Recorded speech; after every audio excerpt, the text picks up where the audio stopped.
Maybe you've seen pictures like these before.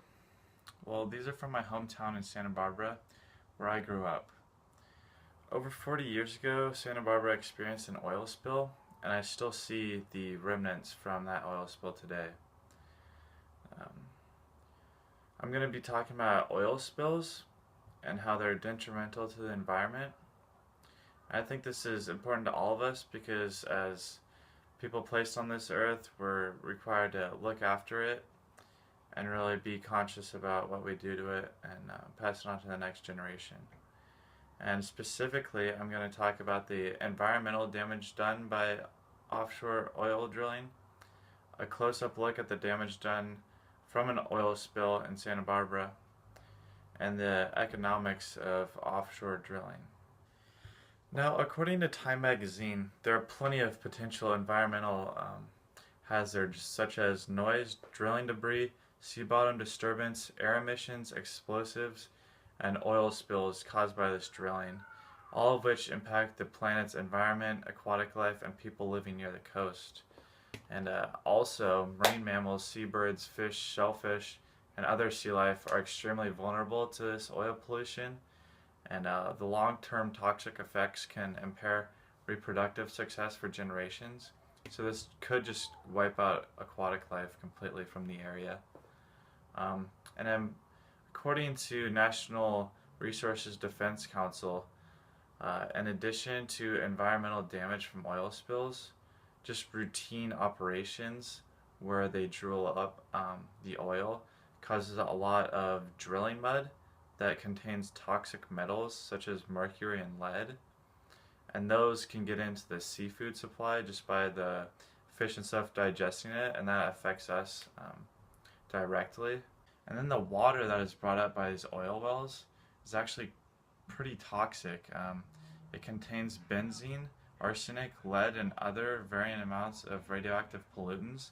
And then each of these oil platforms can actually discharge hundreds of thousands of gallons of this produced water daily. And then this contains the local waters, but then also waters down current. And so these are the environmental damages that offshore oil drilling causes. And then we're just going to switch and looking at an oil spill that happened in Santa Barbara to give you guys a quick example of what can happen.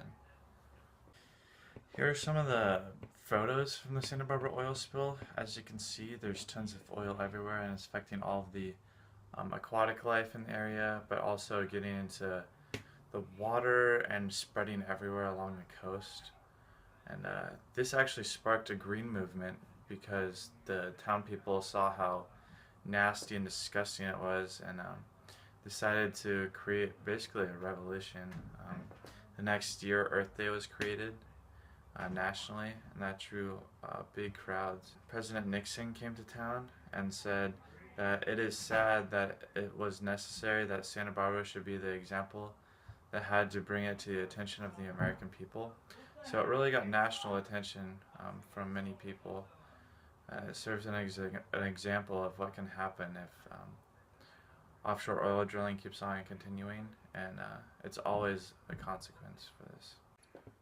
Now, many people think the economical advantages of offshore oil drilling greatly outweigh the environmental ones, but researching it farther, this just simply isn't true. You'd think that offshore drilling would create lower gas prices, but this isn't true either.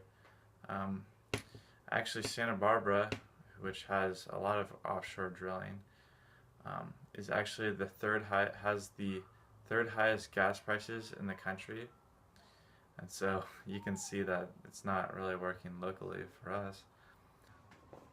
Many people think that the expense of offshore drilling will actually create more jobs, which it will, but we could create jobs other ways, including researching new energy sources that could remove offshore drilling altogether so that we don't need it. So this idea is it will create jobs, but not in a good way. And instead of putting money into offshore drilling, we could be investing in alternative energies and creating jobs this way, and really be ahead of the curve when it comes to energy. And even if we expand offshore drilling, this won't quench the thirst for oil. It won't help gas prices at all, and yeah, we'll still want oil no matter what. Now that I've talked about offshore drilling and the environmental damages that it has, in Santa Barbara specifically, the oil spill that happened, and now the economical challenges that offshore drilling faces, we look at ways to help fix the problem. And each of us can limit the amount of oil that we use in our everyday lives by carpooling or buying fuel efficient cars. And this will stop the need for oil so we don't have to drill offshore. And then we could also, politically, we could vote for environmentally friendly candidates that will make sure to invest in the future. What the goal of this talk was about was to get you guys to understand the importance of preventing offshore drilling so that we prevent this from happening again.